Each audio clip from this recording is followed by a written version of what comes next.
Good evening. This is a special news segment examining a recent political statement that attributes a supposed crime wave to what it calls Carney-Trudeau liberals. The statement begins by implying that Mark Carney, a former governor of the Bank of Canada, who has never held elected office, shares responsibility for alleged government decisions, thereby presenting a premise that lacks any factual foundation. It further claims a 9-year period of governance despite the actual timeline of Liberal leadership beginning in late 2015, which amounts to fewer than 9 years in office.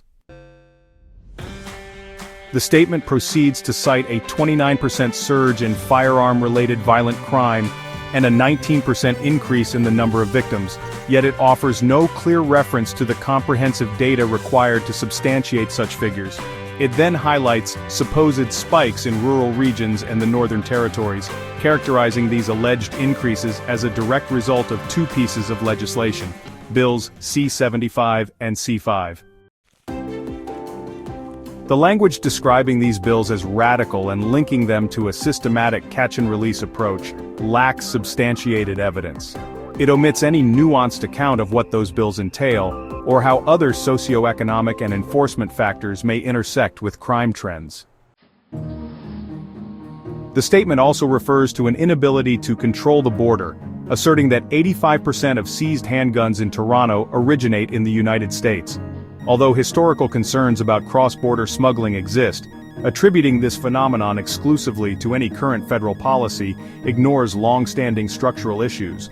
Moreover, the claim that the legislation in question ended mandatory jail time for certain violent crimes and facilitated a dramatic rise in recidivism neglects to mention judicial discretion and other established principles guiding bail and sentencing. The most striking figures, such as a 50% increase in violent crime and a 116% surge in total incidents of violent gun crime, are introduced without accompanying data sources or contextual parameters. This omission leaves the audience without reliable means to verify the validity of these claims.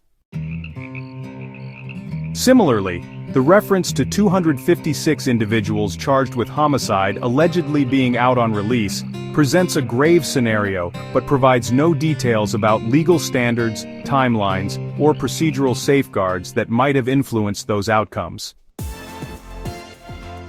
In its conclusion, the statement promotes the idea that only one political party can offer adequate solutions to crime and border security, employing inflammatory phrases that frame alternatives as unequivocally soft on crime. By combining unverified percentages with partisan language, the statement obscures any legitimate discussion of complex social issues and presents a singular narrative unsupported by transparent evidence. Viewers are left with politicized rhetoric in place of the rigorous data and measured analysis that typically guide informed public discourse. This has been a special report. Thank you for joining us as we examine these misleading assertions. We urge individuals and policymakers to refer to peer-reviewed studies, official government reports, and reputable statistical analyses when evaluating claims about crime trends or legislative impacts. Stay tuned for further updates on political statements and their factual accuracy.